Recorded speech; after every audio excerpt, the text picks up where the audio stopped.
Let's start then. Okay, Bismillah Rahman Rahim. Just want to welcome everyone to the this little talk on at the Friday Circle.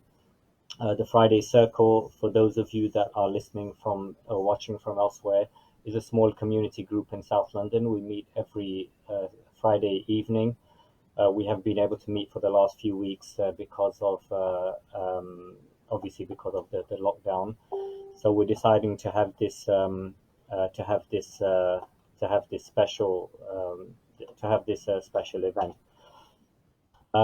So anyway, there's I'm seeing lots of messages. So I haven't done this before, but I'm hearing some messages. Yes, sound and video are good. And So if you've got the link, we've put the link on. I've just posted the link. Then you can just share that around to other people. Um, this is the live link.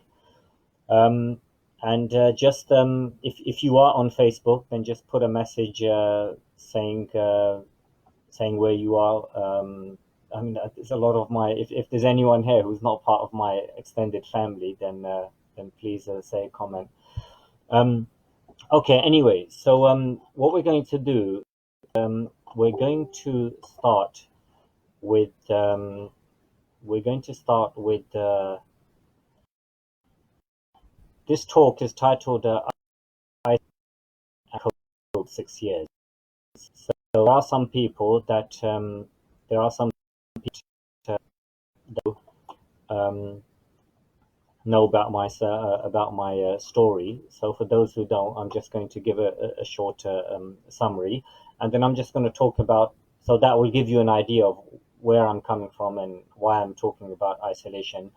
And after that, we can take some. I'll go into different ways and coping strategies and things like that we can do. Um, so before we do that, the first thing I wanted to do is to give is for all of us just to wait for a few moments and to remember in our thoughts and prayers those people that have passed away, those people that are in hospital, that are sick, those people that are suffering, those people that are caring for them. Um, if we can just take a few moments and pray for them, that Allah He makes things easy for them. He has mercy upon the ones that have died. He helps those that are trying to help them. This is a very difficult and unprecedented time for a lot of people. Um, and I will say that the first thing I will say is that it's not going to last forever, and this situation that we are in, this uncertainty, it is going to come to an end. We are 3 weeks closer to the end of this situation than we were 3 weeks ago. So anyway, so let's now start. Let me just give you a little bit of introduction about myself. I spent 11 years in prison from 2004 to 2015. I spent 11 years in 10 different prisons in 2 countries. 10 of those years I spent were without charge, without trial. So, what that actually means is that for 10 years, I had no idea when I was going to leave prison. So, for 10 years, every morning when I woke up, I had absolutely no idea when I'm going to leave prison. Is it going to be today? It could be next week, could be next month, could be next year, could be in 5 years' time. I might not leave. So I spent 8 years in the UK, and I hold in UK prisons. I hold the record for the longest detained without trial British citizen in the modern history of this of Britain. Why I was in prison, that's a whole story, and we can give you the link afterwards, and you can read up about that about the details of it. That's not what we're here to talk about. Um, but after 8 years in UK prisons, I was then extradited to the United States, and I spent 3 years there until I was released, and I came home in July 2015. And I'm talking to you from where I live, which is in Tooting, South London. Um, Now, the other thing that I wanted to so I spent 6 years in isolation, and those 6 years that I spent in isolation, 4 of them were in something called small group isolation, and that was in a prison in Long Larton in Worcestershire in the UK. And what what that basically was is we were 7 detainees. All of us were held without charge or without trial, and we were on a small unit called the detainee unit. And if you imagine like a university halls of residence, or if you imagine like a large like a flat where everyone has their own everyone has their own individual rooms, and everyone has their individual rooms, and they also have their um, everyone has their individual rooms, and then there's like a communal kitchen, there's a communal shower area, and there's a communal like a room where you can watch TV, you can pray, you can do different things like that. So that was the sort of setup, but we were not allowed to leave that particular unit. So there were 7 of us, and for 5 years, 4 or 5 years, from 2008, December 2008 to October 2012. So that's just under 4 years. There were 7 of us. We were not allowed to leave that place. Um, and we were allowed out of our cells for about 5 to 7 hours every day, but we weren't allowed to leave that unit. We weren't allowed to mix with other prisoners, um, and so that is the first like 4 years of the isolation that I spent, and I'll come back onto that in a minute.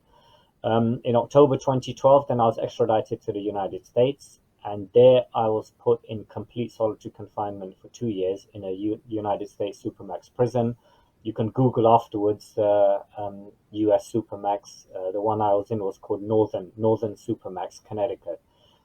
I was held next to death row of. I was held next to death row of Connecticut, and it was I was held. So what solitary confinement? What it means is I was kept in a small cell by myself. There was a small slit window which was about 3 inches wide and 3 foot 3 foot tall, and that was um, that was uh, that was basically my home. There's a toilet, there's a sink inside the cell. There's a small slot from which they give you your food. There's that small slit window from which you can see into the outside, and depending on where you are in the prison, you can either see a concrete wall when you look out of that window, or you might, if you're lucky, you might see some trees and fields and things like that. You stay in there for 24 hours a day. You're allowed out for an hour a day for exercise. Exercise is in like a dog cage, which is 4 paces you can walk up and 2 paces across. Um, the other thing is that every time you leave your cell to go and use the shower or to go out on recreation, you're subjected to a full strip search and you're put in full shackles. And that what that means is that you're handcuffed to the back, and then there's a chain that ties you it ties your shackles up onto that um, onto the handcuffs. Um, so I spent approximately 2 years there. So I witnessed about a suicide attempt every week. I think there was one time I witnessed 3 in one day where prisoners had been in isolation for like 15 years or so. They would just do things to seek attention. I was next to Connecticut death row, so even though I hadn't been convicted of any criminal offense, I was next to people that were sentenced to die due to horrific crimes on women and children, and they were right next to me, and the regime that they had was much better than mine. So anyway, I'm not going to go too much. There's lots of material. There's stuff that I've written on my blog that you can read about. You can read some articles that I've written about this. I'm not going to go too much into the details of that, but basically, I was in isolation for a total of 6 years. What I'm going to talk about is I'm going to talk about more about the small group isolation, because people are like, they're like isolated with their families, and it's not the solitary confinement aspect in complete isolation. That for most people's the situation that they are in, for most people it doesn't actually concern them. Um, I'm going to be talking about this the small group isolation part of it. So first of all, people that are watching this, you are probably the sort of feelings you are experiencing in the current situation. You're feeling anxiety, and this anxiety is actually this uncertain feeling that you're feeling is actually grief. You're grieving for a life that once was and no longer is, and that life has gone, and now you've lost something that you had before, whether it was freedom or the ability to go out to meet your friends or to meet your relatives or um, to go out and to meet people or to go to do things. Your routine has been completely turned upside down, and that is the feeling that people are going through at the moment. It's actually grief. That anxiety is actually grief. There's anxiety, there's dread, there's fear. There's no one knows what's going to happen, and no one knows how long this is going to go on for. People don't know how long. They don't know. There's a lot of uncertainty, and people all around us are passing away, are dying, and as if that's not enough, any minute you could be next. Like something could happen to you. So these are feelings that people are having, and these are normal feelings. It's okay to have those. It's okay to have those feelings. It shows that you're a human being. During this week, I had a lot of friends who messaged me when they heard about this talk, and for them to say that, oh, this must be like a holiday for you, or this must be a walk in the park for you, or you're probably not bothered by it at all. And yes, that's true, but it's not helpful to compare because not everyone has gone through what I've been through, and for most people, this is a extremely stressful and anxious time. And it doesn't mean you're weak. It doesn't mean that you can't handle it, or that your faith is weak, or whatever. It just shows you're a human being. You're trying to adjust. This is the type of situation we're in is something that most people only ever see once in their lifetime. So it is a serious situation, and there's no need to downplay it by saying, "Oh, other people, maybe they find it," because most people haven't gone through something like what I had gone through. So the first thing I want to talk about is motivation. How do you motivate yourself? This uncertainty. How do you motivate yourself in uncertainty? And the way to do that is to have a routine. Nelson Mandela, he spent 27 years in prison on Robben Island in South Africa, and one thing that he said was the way to get through lengthy prison is to take pleasure in your day-to-day routine. Fill your day up with meaningful and purposeful activities. One thing I used to hear in prison was there was this phrase where I would hear this phrase, which was, you know, let's kill time. Just so someone would come to my cell and he would say, okay, what's happening? Yeah, I've just come here just to kill time. You can't kill time because we are time. If you're trying to kill time, then it's like, oh, I'm bored. Let me just cut off one of my fingers, or let me just cut my arm off. Time is who you are. You don't kill time. Time kills you. And there were some prisoners, for example, this was quite common, which I used to see when I used to mix with when I was in prison, where I used to mix with other prisoners. They would stay up the whole night, up to 4 o'clock, 5 o'clock, 6 o'clock, sometimes even 8 o'clock, and they would come out for breakfast and they'll go straight back into their cells and they'll sleep until 2 o'clock in the afternoon. And when I asked some of them that, why do you do, why are you doing this? And one of them, he said, oh, it makes the day go quicker. So he hadn't accepted, a lot of them, they hadn't accepted the fact that they were still in, they had not accepted the fact that they were in prison. They were still living in a life out there. And one of the people that will be finding this the hardest is if you have not accepted what you are actually in. if you have not accepted the life that you are actually, if you have not accepted the situation, you are going to find it very, very tough. So people are struggling because they have not accepted that they can't go out. They have not accepted the situation. Accepting it doesn't mean that you agree with it. I mean, I pay taxes, I accept it. I have to do it. Doesn't mean I agree with it. Doesn't mean I'm happy about it. But I have accepted that that is something that I have to do.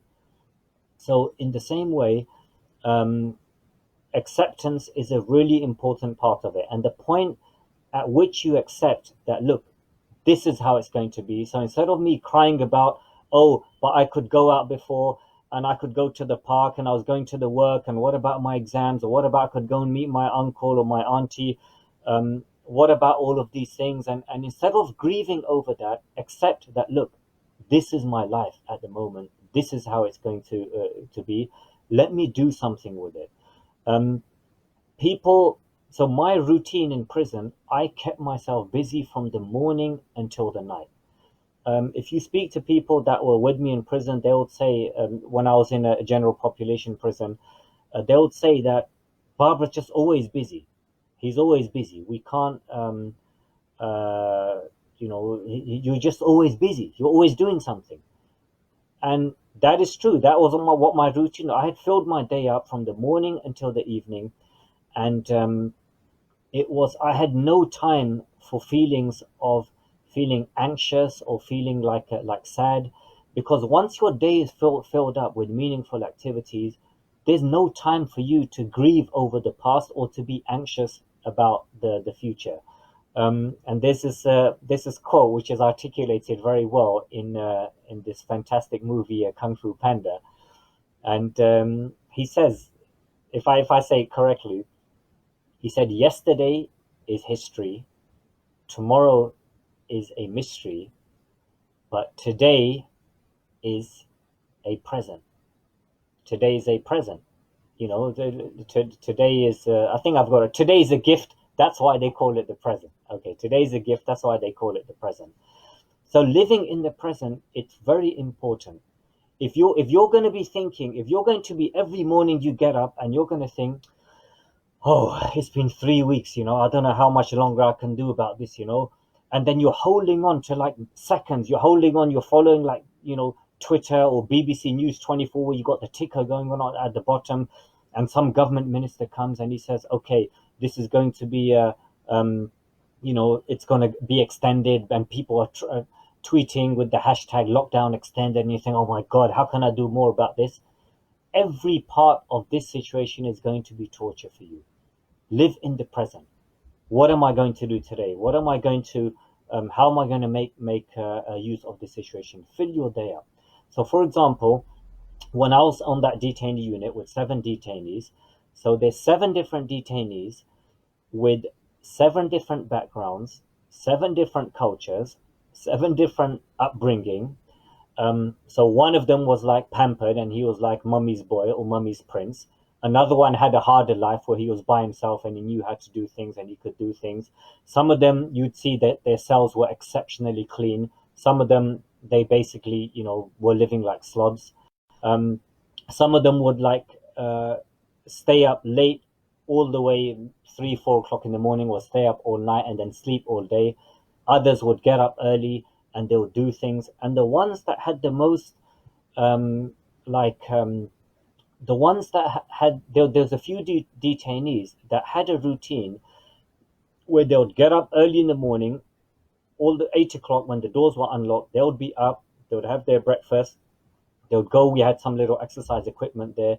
They would go there, they would exercise, they would um, go and they would exercise, and they would train, and then they would talk to their family, or they'll do their cooking, or they'll do whatever it is that they would do. You had some detainees would spend the day painting. We had an artist there who was a fantastic artist, and he made some. I mean, some of you may have seen some of this art, some of his artwork. He made some amazing paintings. We had a very accomplished poet there that wrote and actually published a book on poetry. We had so people doing their own thing. They were sort of getting through it in their own way. Some would get through it by eating. So they would comfort eat. So there was one particular guy, and from the morning he would wake up until the moment he went to sleep, he is just going to be eating, eating, eating. He's just like, that was his way of coping with it. Um, the ones who coped the best were the ones who had a routine which was full of different activities. If you do too much of one thing, if you're like, okay, I'm just going to train day and night, you're going to burn yourself out. If you're, I'm just going to read, I'm just going to read, you're going to burn yourself out. Treat this like, set yourself small goals, set yourself little goals. Because when you're standing in front of a mountain, if you keep looking at this mountain and you keep thinking that you know oh, how am I going to go over this mountain, you're not going to be able to do it. Set yourself small goals. Okay, I just need to make it to that hill. Then once I get to that hill, let's see what happens after it.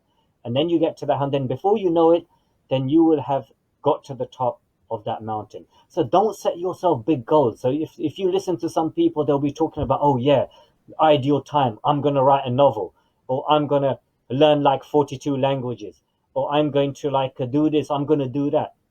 That's all. It's all ridiculous. How can you do that when you're going through so much anxiety and stress? You're going through such an uncertain situation. People around you are dying, and you're going to sit there and write a novel. That's not a human. You're probably a machine or a robot. If you can do that, set yourself small goals. One of the things I'm doing at the moment, like, I absolutely hate running. So my thing is the rowing. I like the rowing machine. I used to go to the gym at the end of my road. I absolutely hate running, but every morning now, that for me is like torture. To do running is like torture for me. So, and these people who go and run marathons, and God help you if you can do that. I detest running, but every morning I've set myself a small goal. It's not 5 miles, it's not 10 miles. It's just a very short run. I just get up in the morning, and after I do my prayers, I'll go for this short run, and I'll come back. And at the end of that, I know that, okay, I've achieved something. I've done something. Set yourself small goals. Maybe you want to bake something small. That's okay. Maybe you want to watch a little movie. That's okay.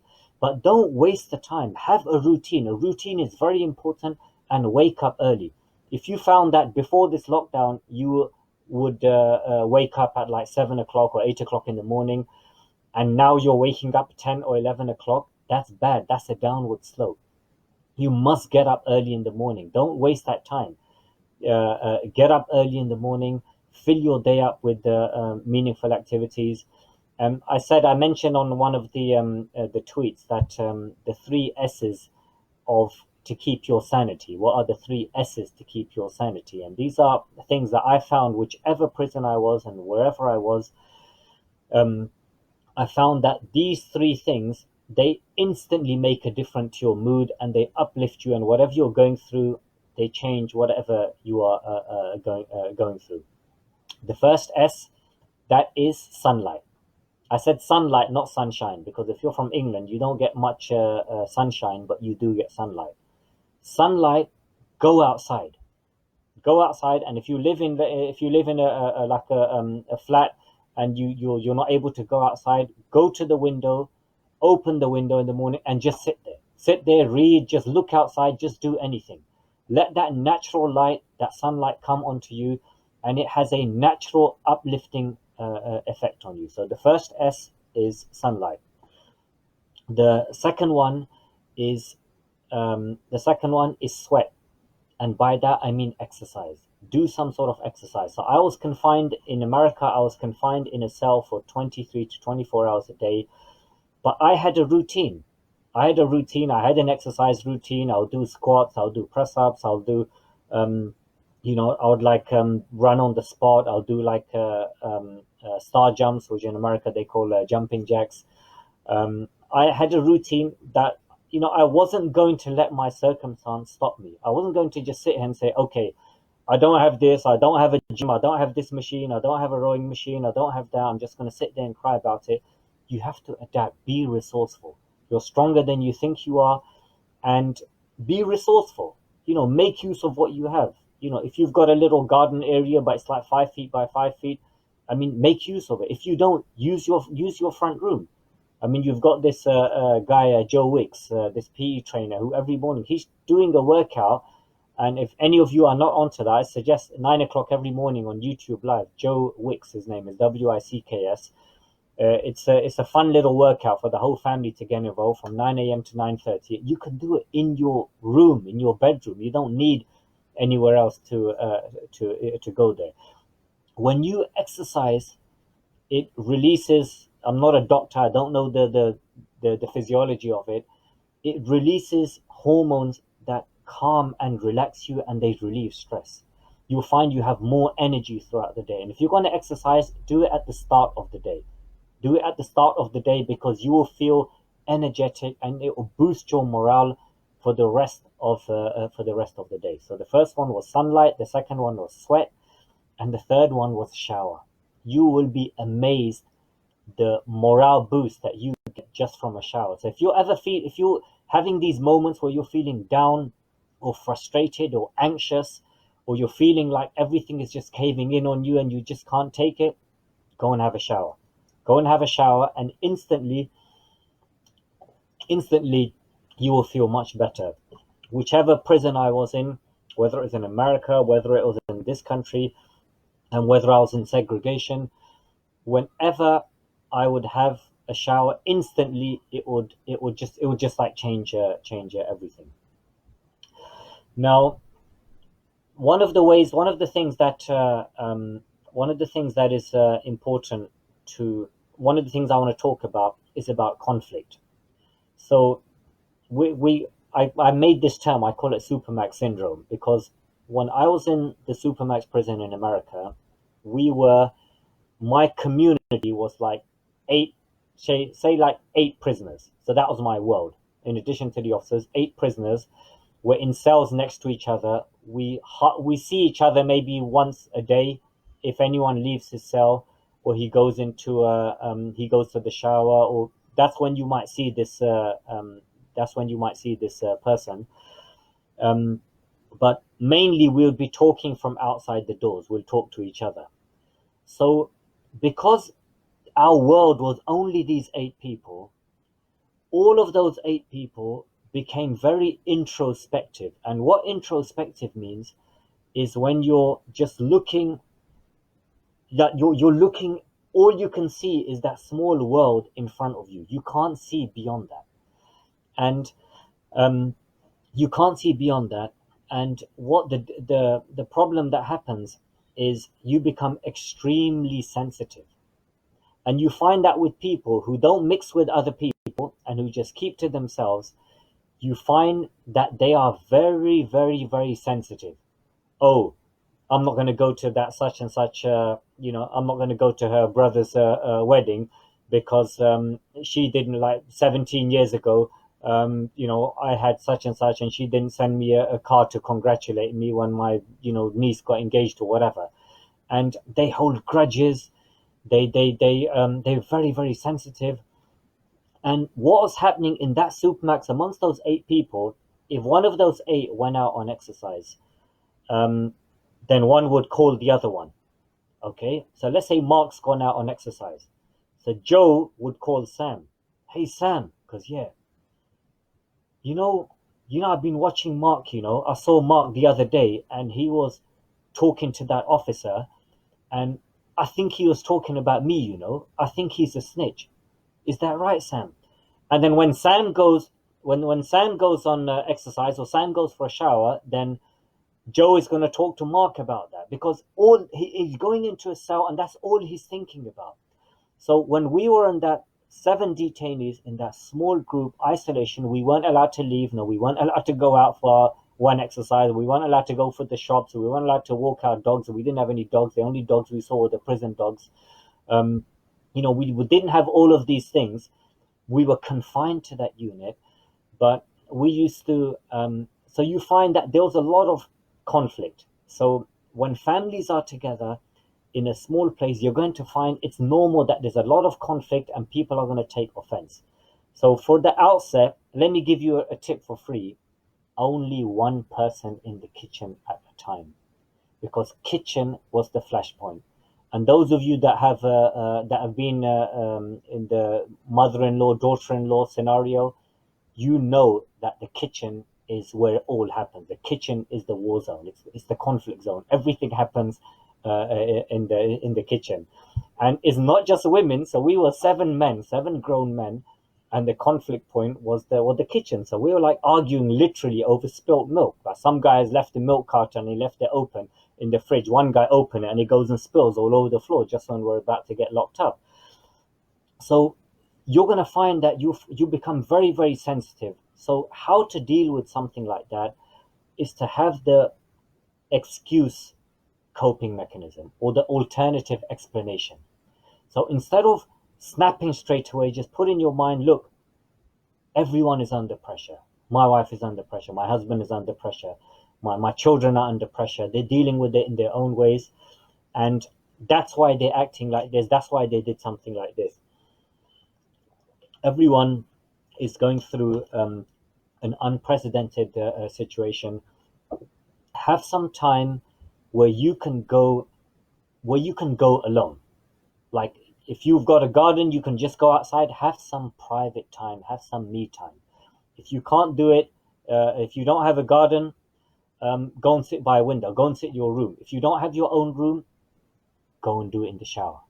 Just go in the shower and just turn the shower on, and make sure it's not hot, because if you're bored like me, it's going to hurt you. Then you're going to get more stressed out. Go in the shower and just take time out. And then that'll suddenly just reset. That'll be like the soft reset on your phone, like you just turned it off and you've like started it up again. Screen time. Avoid screen time. I mean, do it, but try not to spend all your time watching movies or watching TV, because what you'll find is that you'll come out from it feeling more down than up, because watching like a movie once in a while, it's okay, but if you're watching too much TV, then you're trying to kill time. You haven't accepted this situation. Make use of this situation and make use of it, take benefit from it, and say, okay, this isn't going to last forever. I'm going to live in the present. Forget what happens tomorrow. Forget what's already happened. What am I going to do today? Wake up in the morning, wake up early, do your exercise, have your breakfast, do whatever your thing is, keep yourself busy, and then in the evening, do whatever you need to do to relax.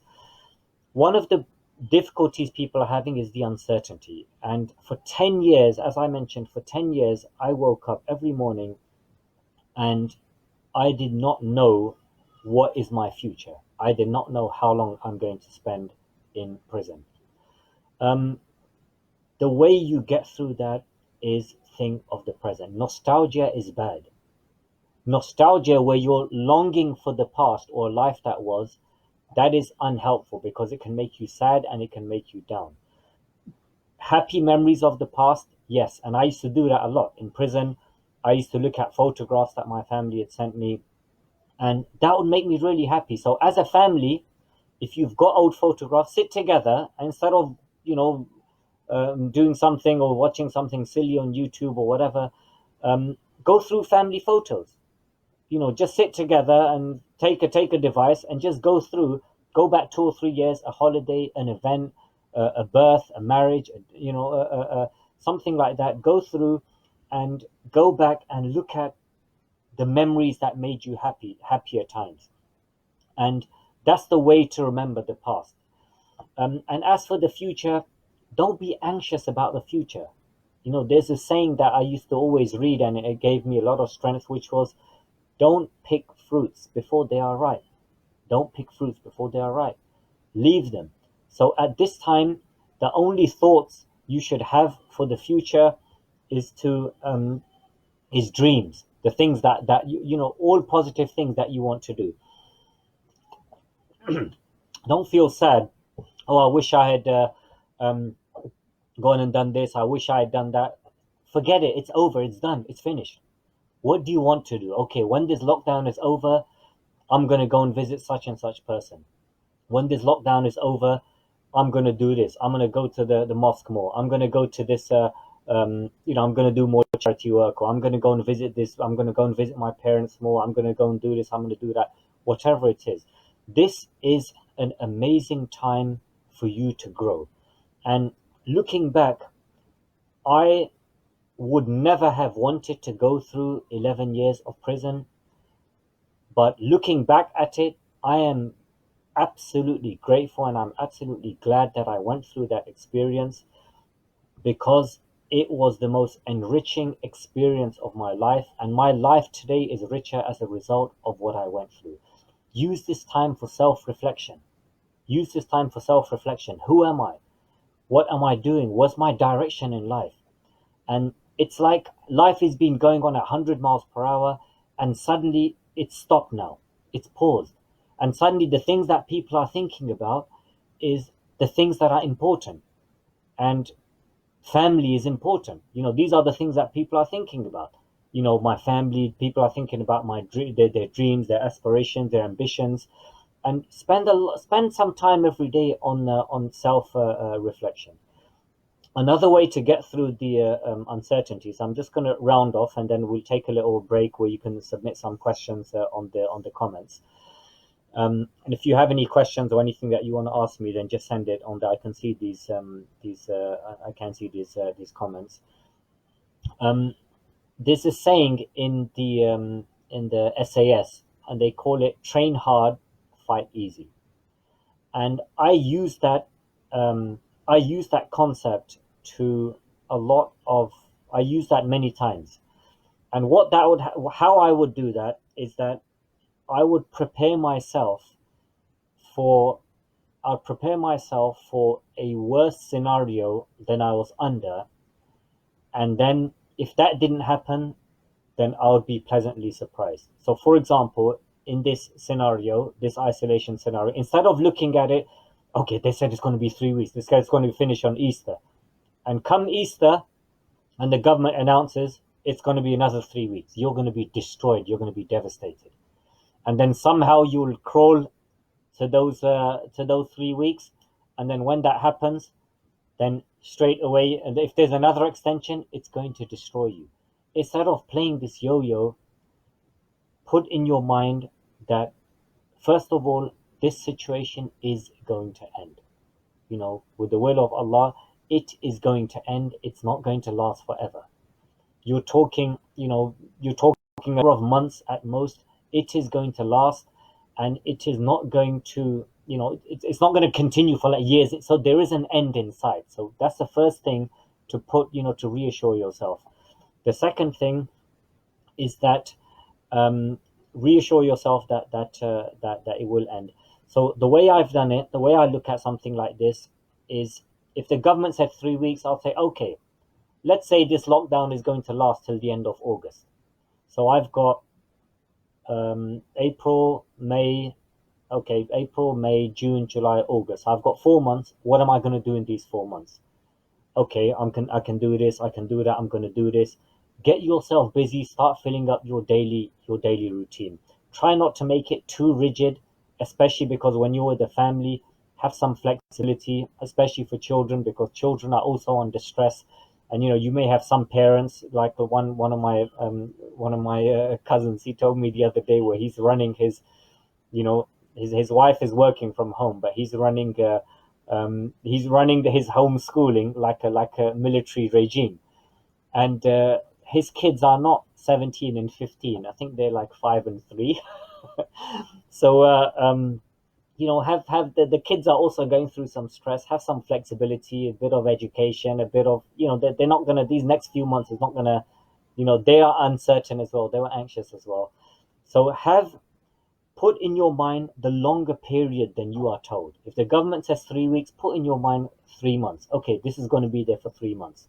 So if all of a sudden in like 6 weeks the government says, okay, we're deciding to slowly make changes, then you'll be like, okay, well, that wasn't that bad. I've almost got there. And that's how I train myself. To give you an example, when I was in prison in this country, I would be on the phone to my family like 10 times a day. But I didn't know how many phone calls I would get when I went to America. So I heard from somewhere that, okay, I'm going to get one phone call a month. So I planned myself, I mentally prepared myself that I'm going to get one 15-minute phone call a month. What am I going to do? What am I going to say? I mentally prepared myself for that. When I got to America and I found out that I would get one 15-minute phone call per week, I was over the moon. And after a few months, it actually turned into three 15-minute phone calls a week. And that for me was something like it was out of this. It was something which was out of this world. So another time where if I was going, you know, one of the worst things that I went through was when I was in this country waiting for the European Court of Human Rights. The European Court of Human Rights, my case was there for 5 years and 4 months. For 5 years and 4 months, my case was going through the cogs and wheels of the European Court of Human Rights. And that was torture because they say, okay, by such and we've submitted our submissions, and then the UK government has until 29th of July to submit their. So I've got something to work towards now, 29th of July. And come 29th of July, one day before, we get a letter that the UK government has asked for an extension of 2 months and it's been granted. It's like now I'm back down to the bottom again. And then when those 2 months would happen, then they would ask for another extension. That up and down was torture. And looking back, it would have been easier for me if I would have put in my mind that I'm going to, if I put in my mind that I'm going to, if I put into my mind that, okay, this thing's going to stay there for 3 years, then I would have been easily able to go through it. So anyway, what I'm going to do, I'm just going to take a short break. I'm just going to see if there's people, some people they don't actually have the link. I'm going to see if somehow we can. I've got all of these messages. Even now, people are saying they just can't see it. The link is expired. I'm just gonna send the proper link to anyone. Meanwhile, if you can send any questions that you have, send them in the comments, please. And I'm going to try and answer some of these. I'm going to try and answer some of these questions. Okay, so let me see if I can. Yeah, so just send your any questions or comments that you have. Then send that across. Yeah, people are saying that the links are not working. We are live now. Okay, that link is gone. Okay, so this seems to be a link, which is okay. I can see myself on the. Okay, let's see if I can find that link. Okay, we got 159 people watching this, so that's pretty impressive. I see the Friday Circle. I see they slipped in a comment saying donate. So that's pretty smart, guys. There's 159 people here. So they've just put that on. So for those of you, okay, so I wasn't sure whether to leave a recording this or not, but apparently it seems like we're going to have to leave the recording for people. So I'm just reading through some of these questions. Any questions for me? I really want to spend more time reading and revising Quran as I now have time. I'm struggling with motivating myself. What would your advice be? I remember when I was in prison, I think about 4 or 5 years into my imprisonment, we got there was a letter from a well-meaning scholar, and he wrote like a letter of advice to and he was saying the sort of things that we should be doing, and part of it was, you can memorize the whole Quran, you can memorize hadith, you can do this, you can do that, and part of they thought, when we sat down and we saw that, I thought, well, I mean, his intention was good, but it's easy for someone on the outside to say that. I mean, if you can survive a day, I mean, there's a sister who's put a message that I want to spend this time reading Quran, finding hard to motivate myself. If you can get through this without ballooning into like 50 stones, and without sinking into depression. If you can just survive this, you are a survivor. You've like succeeded. Like if you forget about writing a novel or memorizing the Quran, if you can just get through these next few months, you are a survivor. You have you have succeeded. So don't try to have two goals that are too high. If you want to memorize some Quran, one day maybe you learn a bit, the next day you didn't. It's okay. Look at the pressure that you're under. We were under prison. We were under pressure. We had so many pressures upon us. We had the system against us, the state against us. We had officers against us. We under so much pressure. We had uncertainty, anxieties. Some days you just not gonna sit down. I just wanna get through this day. That's all you're gonna do.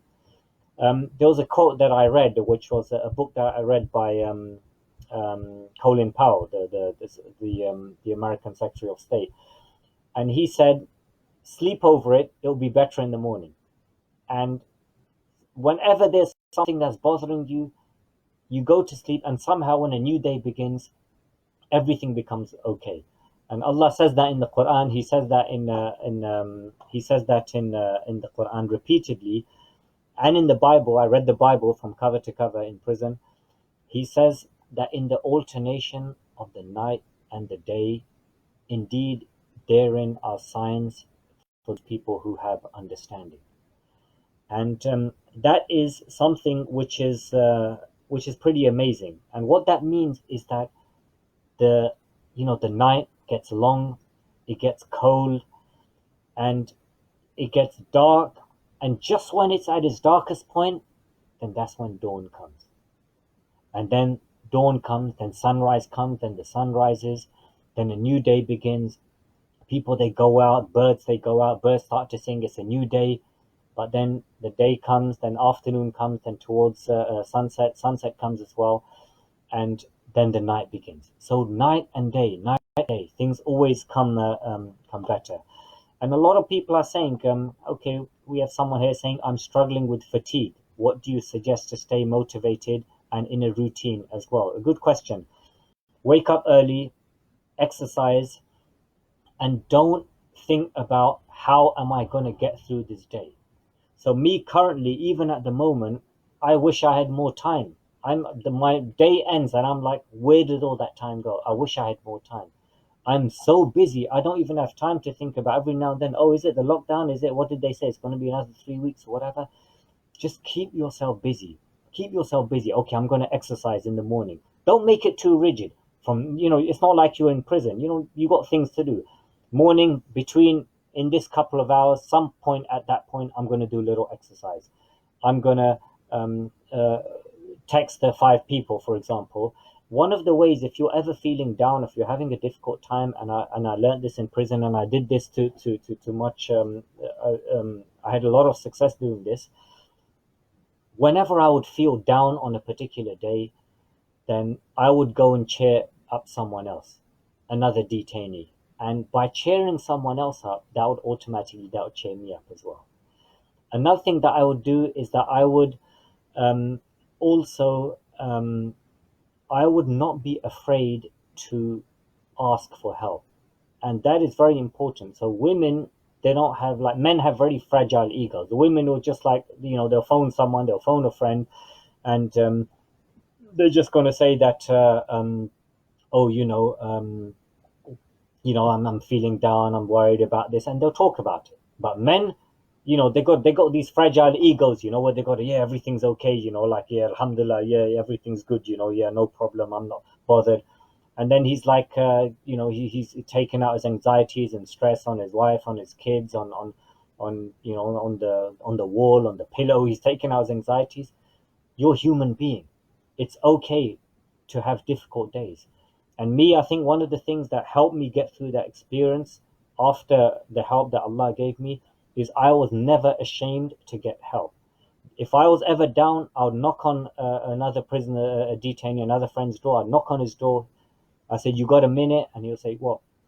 And I'd come in. I say, I'm feeling really down today. Tell me something to uplift me. And he would say something to me, and he would tell me something, and it would uplift me. And at those moments, I needed it. So don't try to keep your don't try to keep this fake pretense. Just be yourself. All of us are going to have difficult days, and check up on each other. And one of the things I try to do is every day I just go through like my contact list, and someone I haven't contacted in a while, I'll send them a little message, just to check up how they're doing.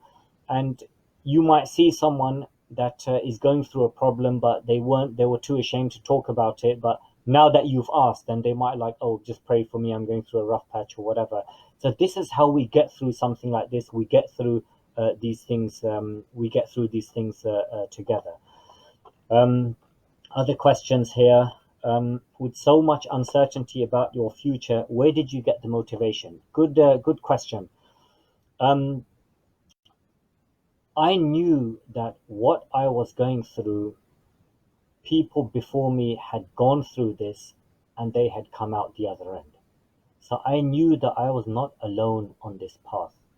That this journey that I was undertaking, I knew that there were people ahead of me and they got through it.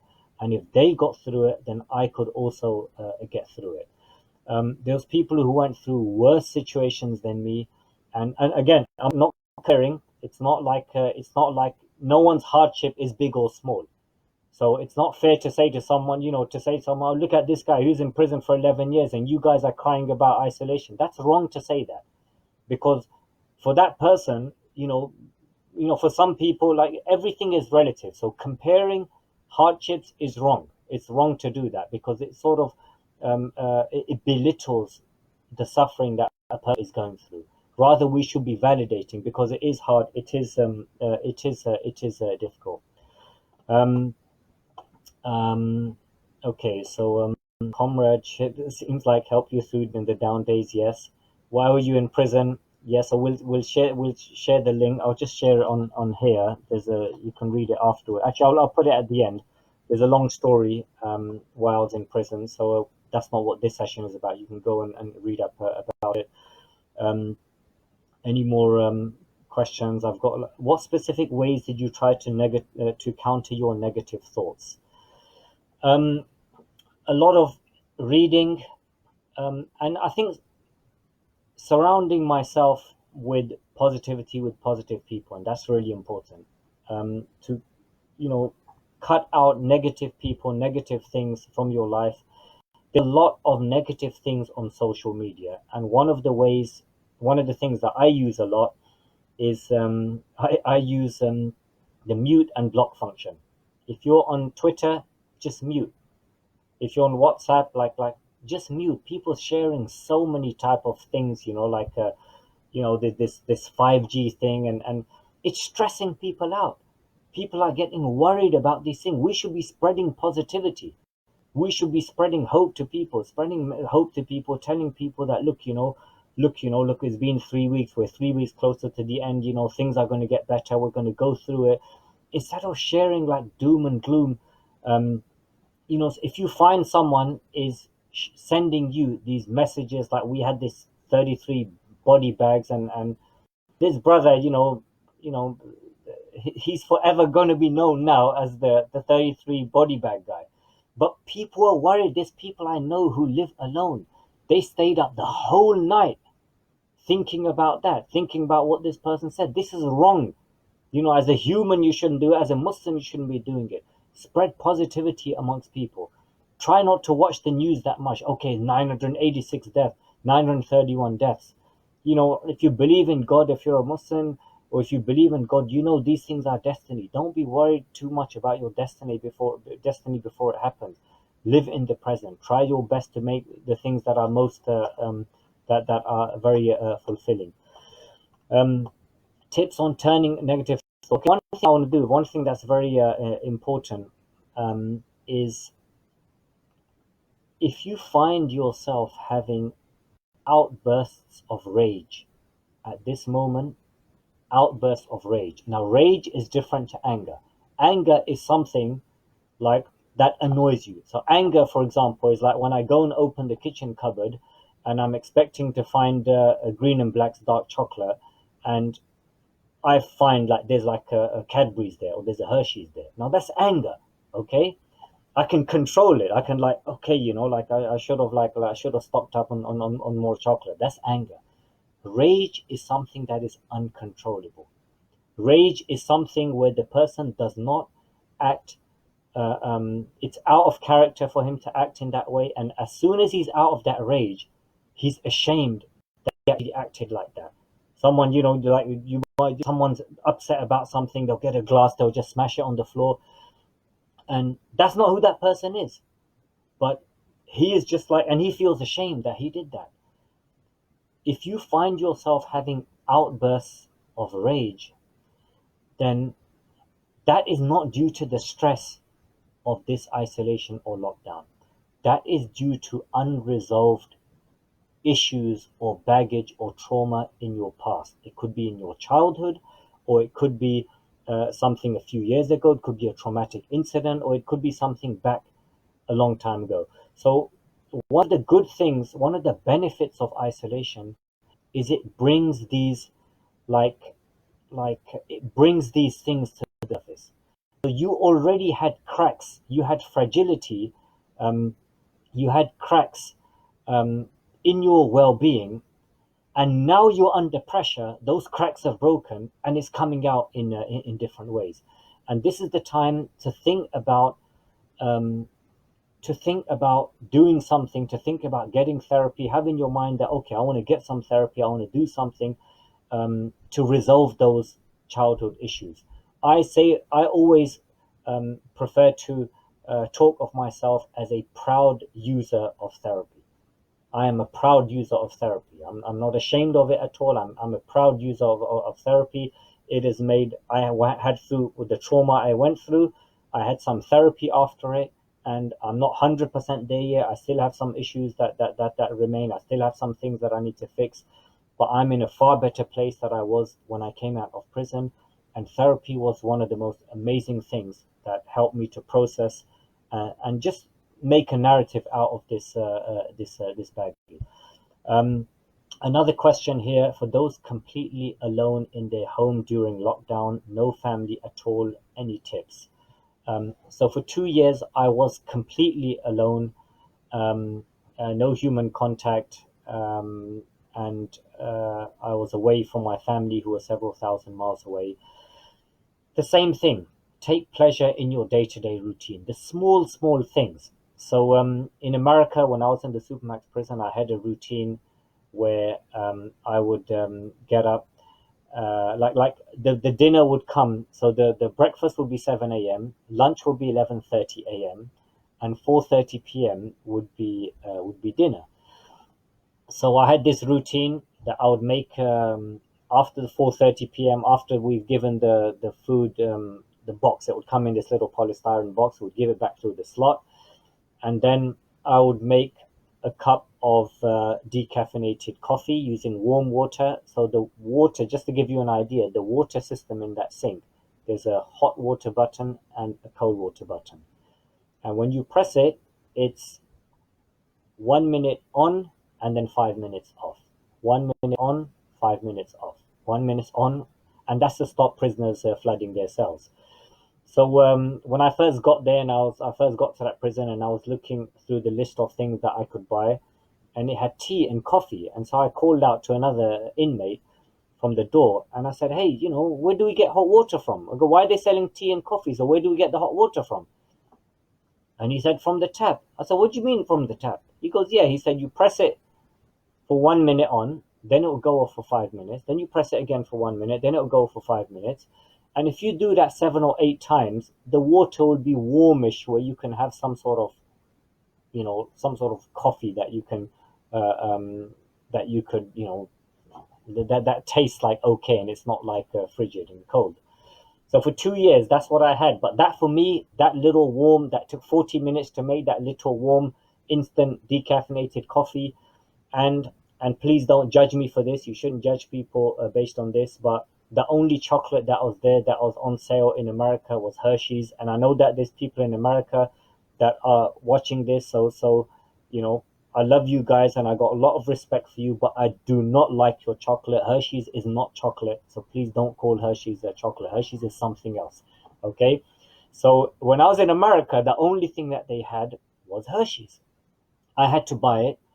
So I would have this warm cup of coffee, and I'll get this little Hershey's chocolate, and I would have three of them every day. And after, I think, I don't know when it was, at some point, I actually began to like it. I actually began to like Hershey's, and that was the point where I thought, I need to go home because things are bad. But it's when you're on yourself, do the small things. Set yourself small goals, because once you've done the small goals, you'll feel happy. Wake up early, keep yourself busy. Um, Fill your day up. Don't think, okay, I've got 4 hours till lunchtime. What am I going to do? No, it should be, I'm going to do this, I'm going to do this, I'm going to do this, I'm going to do this. Don't look at the time, then it will be finished wherever. Some more questions, comments. How do you feel now? Where is your family? Well, I lost 11 years of my life and I lost my hair, as you can see. Other than that, alhamdulillah, I'm here, I'm free, I can breathe, I have health. Allah is great. Coffee story, and I got that from a friend who I know. For him, having a hot cup of tea is very important. So I know that resonates with him, because he said coffee story, so sad, pure torture, bro. Yeah, for me it wasn't. I wasn't really much of a tea or coffee drinker anyway, but for this guy, I can imagine that it's something big. A good question. When people are dead, they often blame themselves for things going wrong, such as wrong decisions made in the past or past mistakes, sin. How did you deal with that? That is a cultural thing, unfortunately. That's not something we're gonna, we really what this is about. But in some cultures, like South Asian cultures, in Arab cultures, there is a big thing about shame and guilt, shame and guilt, where people are made to feel ashamed and people are made to feel guilty. And that is something that we need to change, this mindset. You can't change the past. I mean, when people are down, they blame themselves for things that are going on. I do that myself. I still blame myself, and I'm too hard on myself, and that's something that my therapist used to say. And some of the things people said to me was, congratulate yourself on the things that you are doing right, on the small things. So those of you that are mothers and you're trying to homeschool your kids at the moment, if you manage one lesson, a half an hour lesson where you had the kids and you had their concentration, and you read something with them, or you taught them a few little maths or something, celebrate, congratulate yourself that despite being on lockdown, in isolation, with coronavirus everywhere, with schools shut, you were able to give your children a half-hour lesson. That's amazing. Congratulate yourself. Um, so that is something to try to congratulate yourselves on these small things. Being away from loved ones is extremely difficult at this time. What advice would you give to calm the heart? Um, Phone them, do a lot of video talk, um, uh, write messages, write letters, do whatever you can. It is difficult. It is difficult not being able to, even if your loved ones live nearby, you not being able to go and hug them. This is a temporary situation. It's not going to last forever. It's not going to it's not going to last it's not going to last forever, but it is a temporary situation. You will get through this, and you are stronger than you think you are. You might think, I can't do it, but you'll be surprised. You are stronger than you think you are. You are you're stronger than you think you are. And be resourceful. Be resourceful. Try to find different ways of doing things. Try to find different ways of doing things. Um, where I live, so I live, and my parents, they live on a house which is just behind me on the other street, and our gardens are joined, but they're not back to back. They're sort of on like a corner. So I've sort of made like a little system, and I learned that like in from I learned that from prison. One of the good things I learned in prison. So in prison they would have this thing, and they would call it fishing. So where you've got prisoners in your, imagine a wall, and you three layers of cells, and in that particular prison, the windows open a little bit, and then there's bars. So in the lockup, once you've been locked up, how would prisoners pass things to each other? They would get a sheet from the bed. They would tear that sheet, and I'm not condoning destroying prison property. I didn't do it myself, but I acquired a piece of like a string that was made from this bed sheet, and then you tie a bag in it, and you put something heavy in that laundry bag, and then your friend, he does the same thing, and then you throw one out, and then the other one throws the other one out. For those of you that are old enough to have seen that movie, the like Ghostbusters, you cross the streams, and when you cross the streams, then you can pull the bag, and then you can take your things out, you can put the other things in, and you can pass it. So simple contraption. So I need to pass things to my parents, and shopping and things like that. I don't want to go all the way to their house. So all I've done, we've made this little string, this little Sainsbury's mango box, and I've made this box, and we've managed to make like a little plank. And I'll just call them. Then I'll just go to that corner, and then I'll pass it with the string. I'll pass it to them, and it goes down the platform. They take whatever they need to take, and then sometimes they send something back, and I can just pull it up. Be resourceful, and you'll be surprised what you can do. Don't have your goals that are too high at this time. This is a very difficult time for a lot of people. Um, don't have something. Don't set yourself. Don't make it too difficult on yourselves. Um, my husband is enjoying lockdown a bit too much. I'm afraid he won't want to go back to work.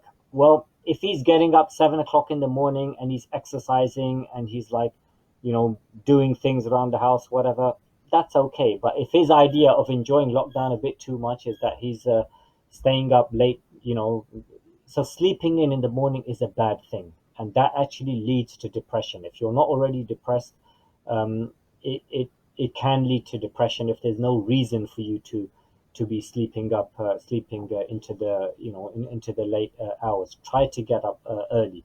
Obviously, if you're working through the night, or if you've got like a young baby that's keeping you up, that's different. But under normal circumstances, get up early. There's a saying of the Prophet Muhammad, peace be upon him, who said that he said, "May Allah bless my ummah in their early hours." And there's a saying in the army that the army gets more things done before 9 o'clock in the morning than most people get done by 5 o'clock in the afternoon. So if you get up early, if you sleep early and you get up early and you do your chores early, you'll find that suddenly everything you need to do is like by 9 o'clock, everything's done. And then you can just enjoy the rest of your day. So one of the things that causes anxiety and causes stress is going to sleep late, waking up late. And that causes a great amount of stress. So try to sleep earlier. Good books. Can you give us some good book recommendations? Yes, Man's Search for Meaning by Viktor Frankl. I read, I think, over 500 books I read in prison during those 11 years.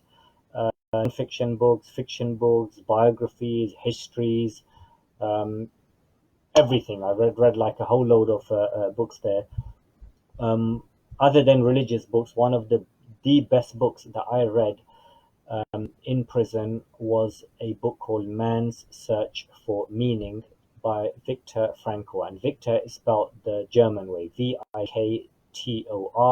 Frankl, Frankl. Viktor Frankl was a Austrian psychologist who spent 3 years detained in a concentration camp during the Second World War. That book is incredible. It is an absolutely incredible book, and I read that book twice when I was in the Supermax prison in America, and I read it once more when I came back. And if I'm looking on my shelf, I think it's here somewhere on my shelf as well. That is an absolutely incredible book. Um, The Alchemist. The Alchemist is a nice little short book. If you haven't read it, I always say that there's two types of people in the world: those that have read The Alchemist and those that haven't. So The Alchemist, it's written by a Brazilian author. Alchemist is a very good little book. Nelson Mandela, I read all of his books. I read Long Walk to Freedom. I read Conversations with Myself. Um, so I mean that's probably for another time. But Man's Search for Meaning made a very big difference to me. It sort of it's an incredible book, and if you only read one book during this period, then you can that is something that you can watch. There's a podcast actually, which you may want to also listen to. For those of you that have heard of this doctor called Dr. Rangan Chatterjee, and he runs his podcast. He's like a doctor who talks about healthy living and things. So he recently, a few couple of months ago, he interviewed a man by the name of John Mcavoy, and John Mcavoy was one of Britain's most well-known armed robbers, and he redeemed himself through sport in prison, and now he's like a Nike sports ambassador, and he helps to get young people involved in sports and different things. So I actually did some prison time with John McAvoy back in 2006. Very even at that time, he was a nice, humble guy. So there's an incredible podcast, and podcast isn't really my thing. Like I'm not really into them. I don't have time to listen to them. But this was a 2.5 hour podcast, and I listened to it over a period of 1 week. I listened to a little bit every day, um, and it's a pretty incredible podcast. And if you've got teenage boys um, from 10 years, 11 years upwards, that is something. It's a pretty. He's got quite an incredible life story to listen to. Um, in what ways did Nelson Mandela affect you? Um, so, I mean, Nelson Mandela, one of the ways I saw it was that this was someone who, for his cause, he endured so much, and the spirit that he had, he went through a lot of difficult, his time in prison was very difficult. And so, I mean, again, like when you see someone who has been through something worse than you and they were able to cope through it, it gives you like inspiration, and it gives you motivation and encouragement that I can do this, that other people have done this, and you are stronger than you think you are. And you might not think that you can do this, but you'll be surprised that you are stronger than you think you are.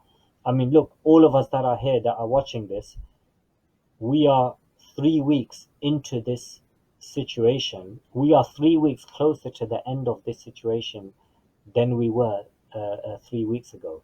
So, that is something that we should congratulate ourselves at. Which book did you read in prison? There's plenty of them. Okay, were you already self-disciplined before you were in prison? Can you build self-discipline later in life when your default has always laziness? Um, yes and no. In some things, I was disciplined, and things like sleeping late, that is something. So I was not disciplined. So I used to sleep very late before I went to prison. So I learned the importance of sleeping early and waking up early. I learned that in I learned that in yeah, I learned that during that I learned that in prison. Let me just type. Someone's asked for the name of that book. Yes, you can. Yes, you can. Later on in hang on, by Viktor Frankl. That's the name of that.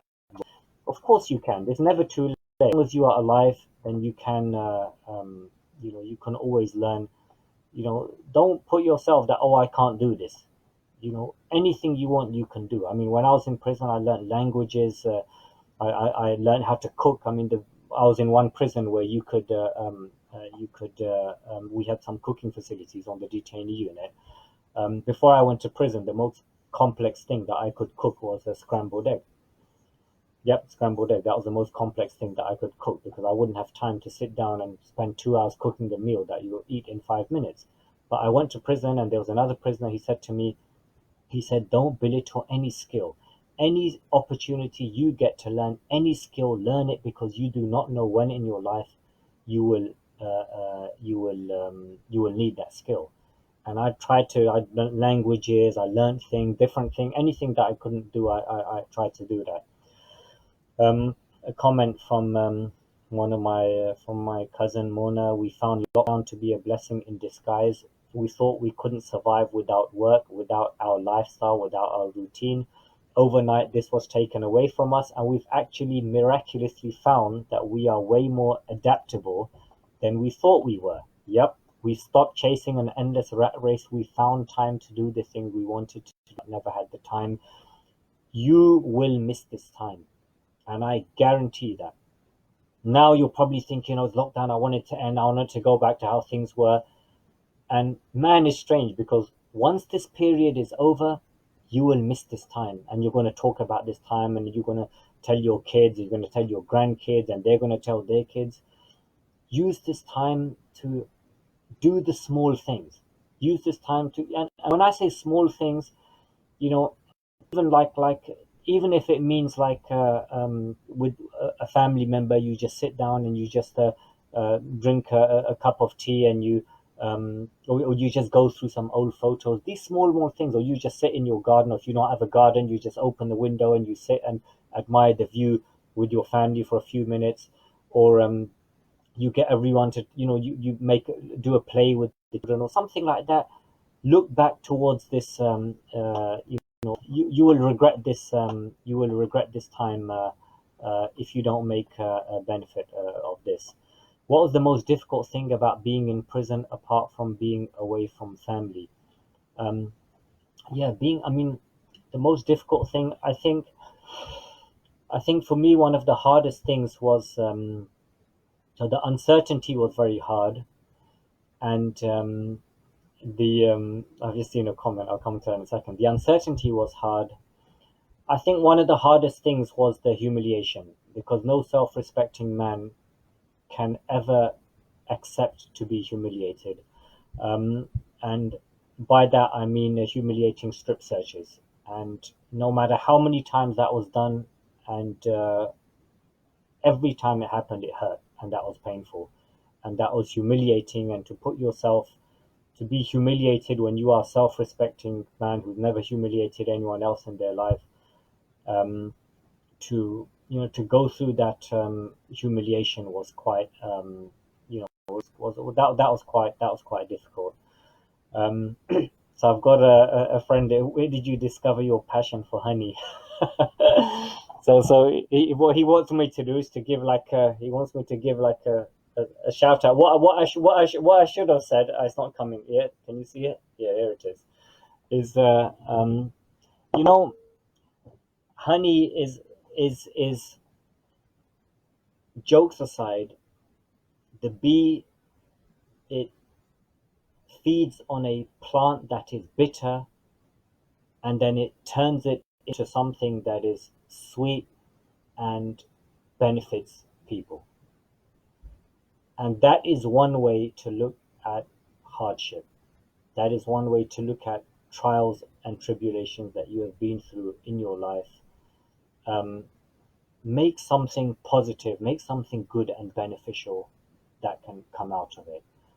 The honey story, it's a long story. I knew I was going to be coming home from prison, and I was thinking about things to do for um, business things to do, because I knew when I came home from prison, I just wanted to work for myself. I could not work for anyone else. And I came back, and I'm grateful. There's several people in my community. They offered me work, they offered me employment opportunities, and I said to them that I'm trying to do something. Let me just do something. Let me see if it works, and if it doesn't work, I'll come back to you. Because after 11 years of having every aspect of my life controlled, um, do this, do that, turn left, turn right, put your head up, stick your tongue out, stand over there, don't look there, don't do that. I just wanted a bit of freedom, and even if it meant that I had to clean toilets, but I would do it for myself, then I was prepared to do that. I mean, I had the experience. I was a prison cleaner, and I did the courses, and I had the certifications as well. Um, so it was one of those things. I came back, and you know, honey, it was through the help and support of family, or something that you know looked into. And South America, when I was in America, I lived with Latinos in the prison there, with Colombians, with Mexicans. That's something maybe for another day. I'll go to it in detail. But I don't want to like hijack. I know my friend is. I know Asif is well-meaning, but there'll be another time. Another time, another for that. How do you cope with the prison wardens? A good question. Um, One thing I want to say, there is some good in every person. Well, I wouldn't say every person. I would say there is some good in most people. Um, a good So prison officers, they broadly fell into three categories. Um, the first category was, and that was quite a lot of them. The first category were basically psychopaths, and their aim from the moment they came to work until the moment they went home was to try and torment and torture you psychologically as much as they could. These are people with fragile egos. God knows what they'd been through in their homes, or they'd been through in their lives. Their aim was to torment you from the morning till the night. The second category were those who they would just come and do their job. They would just come. They wouldn't make life difficult for you. They wouldn't make it easier for you as such. And the third were very decent human beings, actual good people. And if there was a problem, they would try their best to help you. And I would always, to this day, I still remember some of them.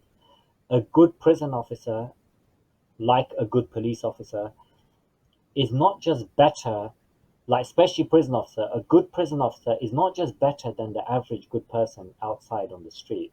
He's 100 times better, because prison is such a dark, negative environment, and everywhere around them. And if there's all of the prison officers, if the majority of them, it's such an evil place.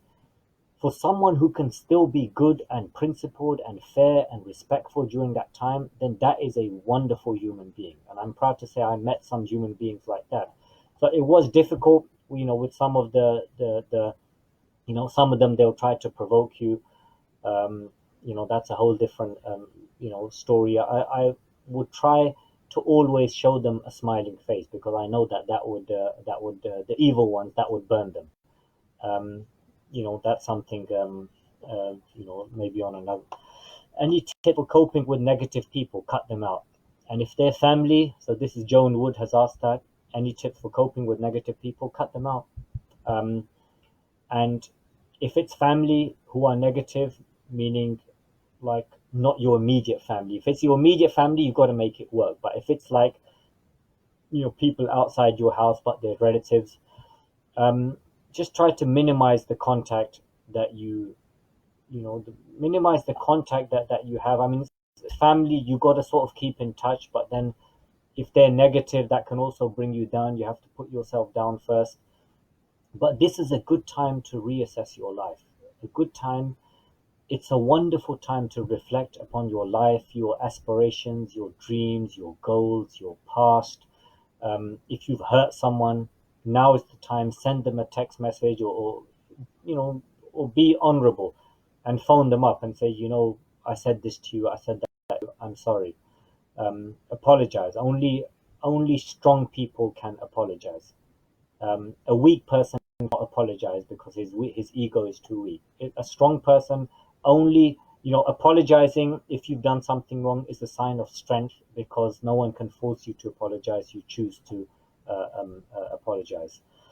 Um, Mr. Buka from Belmarsh spoke highly of you. That was a good prison officer in Belmarsh prison. I think he's still there. He's a Moroccan guy, and very nice prison officer. I think he's still there, fair, respectful. But anyway, if there's no other questions, I just want to say, just want to go through, make sure I've said everything that I had to say. Yes, so you will get through this. It is a difficult time. We will all get through this. This situation has shown the best of humanity. we have seen the best of humanity. It makes you wonder, why can't people always be like this? People looking out for each other, people taking care, and this is a time for you to, this situation, isolation is good because it makes you reconnect with the things that are important in life. It makes you, um, it makes you realize what are the important things. And I know when I was in prison, the only thing that I would think about day and night was my family. That's what it was. And even now that I've been back home now for 5 years, um, I've been back for 5 years, and I any spare time that I have, I like to spend it with my family rather than friends. I have friends who want to go out, or they want to call me, and I try to limit that because I just, all those years that I lost, that I wasn't with my family, I just wanted to be with to be with. Um, so use this time, do some self-reflection in this time, do things as a family together, do the old-fashioned things like having breakfast together, having a cup of tea together, um, doing just admiring, going through old photographs. Do these small things. That life has become so busy that we have lost, and this is an opportunity for us to grow. And believe me, and I'll say this again, I said this before, believe me, and I will write this down. When this isolation period is over, a year from now, you're going to look back towards this time. This time, you're going to look back towards it with nostalgia, and you're going to wish that this time had been longer. So you said, use this time, and you know, use this time and make a benefit from you know, take it. Use this time to grow. Use this time to connect with people. As Muslims, one of the ways to protect yourselves and your families from harm coming to you is by giving charity, because charity pleases God. And if there was a calamity that was about to come towards you, then that charity fights with it and it stops it, from afflicting you. And charity is not just money. And that's something that people forgive. Charity is not just money. Sending a phone call, sending someone a text message to ask how they are, that is an amazing act of charity at this time. So do that. Do that. Send voice notes, or don't just like forward, like people got time to send all these like, funny like forwards, and what's the latest, the 5G and God knows what. Don't pass on things like that. Only forward positive messages. Okay, anyone that sends me a message, if it's not a positive message, like, and for some people, like, I don't even read it, or I've like muted them. Only forward positive messages. Sometimes even a little quote or a little hadith or a saying or something positive. Share something that is positive. um, what is the purpose of the Friday Circle, and why are they aiming for funds? Friday Circle, we're just a group of guys in our local. We meet at the Gatton Mosque in Tooting every Friday evening. Um, why do they want funds? Because we hold retreats, and we hold like little camping day trips. They're not looking for like millions and millions. They just got small expenses that they do. I mean, the brains behind all of this whole setup and everything is the younger. I won't embarrass him. He's a younger 17-year-old. I think he's 17-year-old guy. Um, Look out. Okay, look out. Yeah, good advice from Asif. Look out for your immediate neighbors, especially the elderly, because your parents or elderly relatives are someone else's neighbors. Look out for each other, and this is a good time to connect with your neighbors. A good time to connect with your neighbors, to do that. Um, Ramadan is coming up, so I'm just gonna round off now, as we're gonna go on all night. Ramadan is coming up in approximately 2 weeks. If there is any interest, maybe we could do a session on Ramadan. There is an interview that I gave. It's a podcast. It's on Ramadan in prison. Let me see if I can just share the link. Um, I'm just see if I can. I'm just going to share this. Link.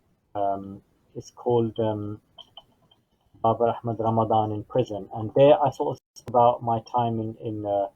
I'm just going to share the link for those of you that are watching on these comments. I'm just going to, if it allows me back. Okay, here it is. So I'm just going to put this. Yeah, okay. So I've just shared the link, and that's an interview of mine that was done by Things Unseen, um, which is about Ramadan. If there's any interest, maybe we could do a little session on Ramadan in prison. But Ramadan is it's an amazing time to be. I'm actually looking forward to it. Um, you will get to do things which, in one ways, and don't please don't attack me for this. I'm sort of hoping that the lockdown. What would be ideal is that we remain locked down until Ramadan is over, which is like the end of May. But that's just my personal opinion. Anyone in the government or MI5 or any one of you guys are watching, it's just don't please don't make policy out of this for God's sake.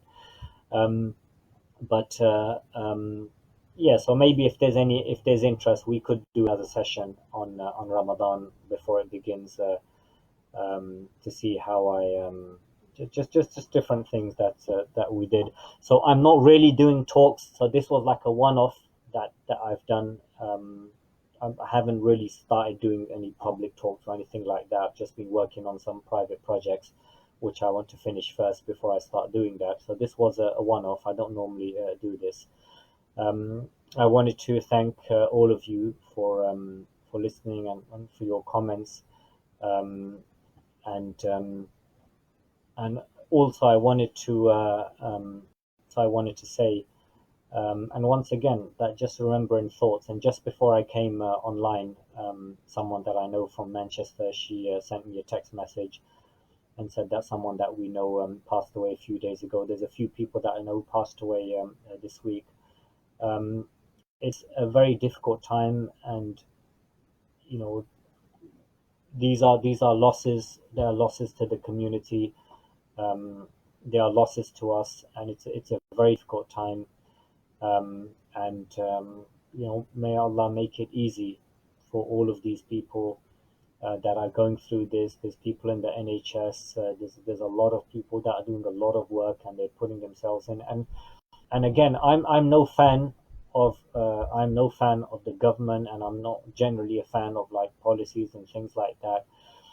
But credit has to be given where it's due, and the reality of people are blaming that, oh, it's all a conspiracy, and 5G has got something to do with there, and probably the 33 body bags are in there as well, and it's a conspiracy where they all just want to control us and all that. No, the reality is, um, they don't have a clue what they're doing, and they're trying their best.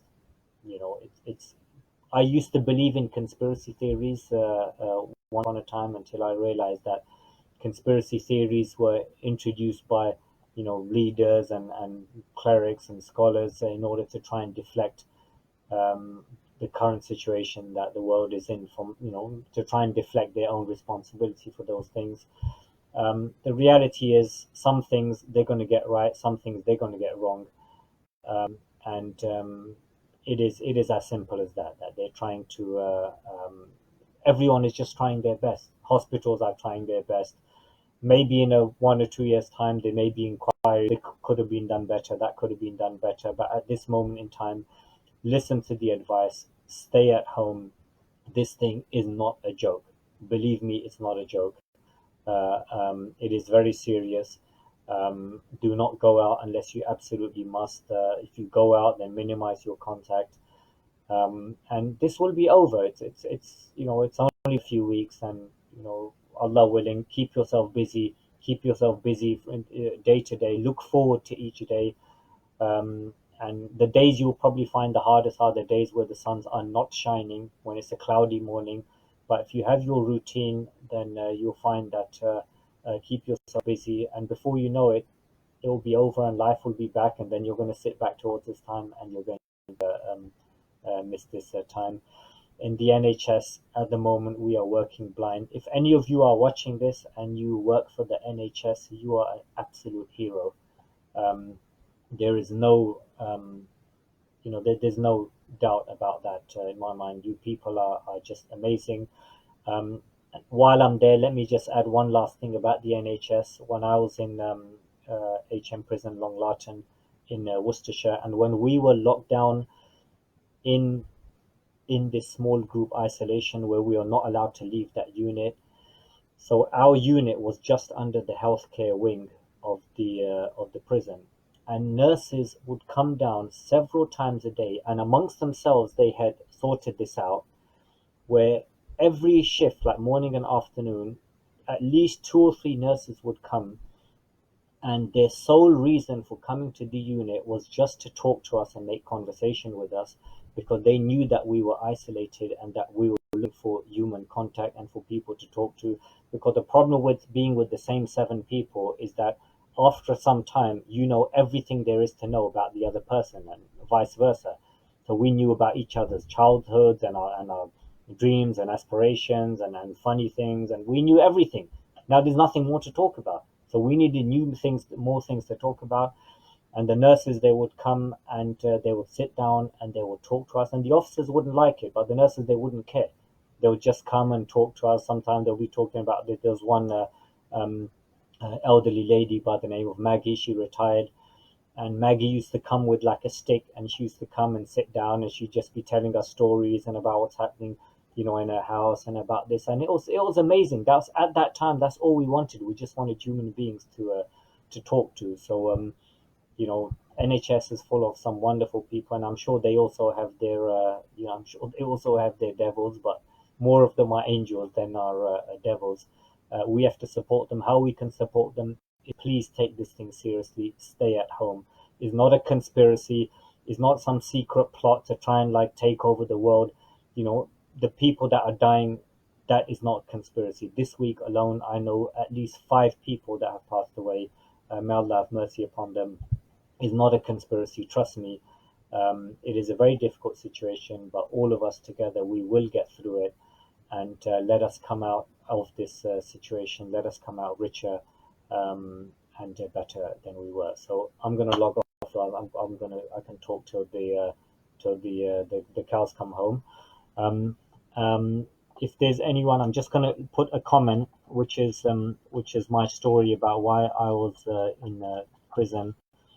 Um, so you can read the whole story, and I've got my own Wikipedia page as well. God knows what is on there, but this that I've sent now is the this link. Did it come? Yeah. So that article in the Guardian, that is probably the most accurate interview of mine. That's an interview that I gave to Robert Vakait when I came home from prison. So in a nutshell, that is the of my story. So you can read it there if you want to. There's all sorts of stuff on Google, from saying that I'm a monster with seven heads and like three arms, to saying I'm an angel. God knows what. I mean, but in between somewhere you'll find the truth. And I am what you just saw in front of you. So thank you very much for your time. I don't have all the answers. I'm not better than anyone. I haven't suffered more than anyone. Um, we all have our own struggles in life that we are going through. In my case, it just was the case that it was more public than in other people's, but all of us, we are going through our own struggles. And let us be kind to each other, and let us be not judgmental of each other. Let us, let us give some empathy to each other, that all of us in our own lives, in our own circumstances, we are going through our own difficulties. Um, and by supporting each other and by getting inspiration from people that have been through hardships and trials and have come out at the other end, then I went through an experience and I came out of the other end, and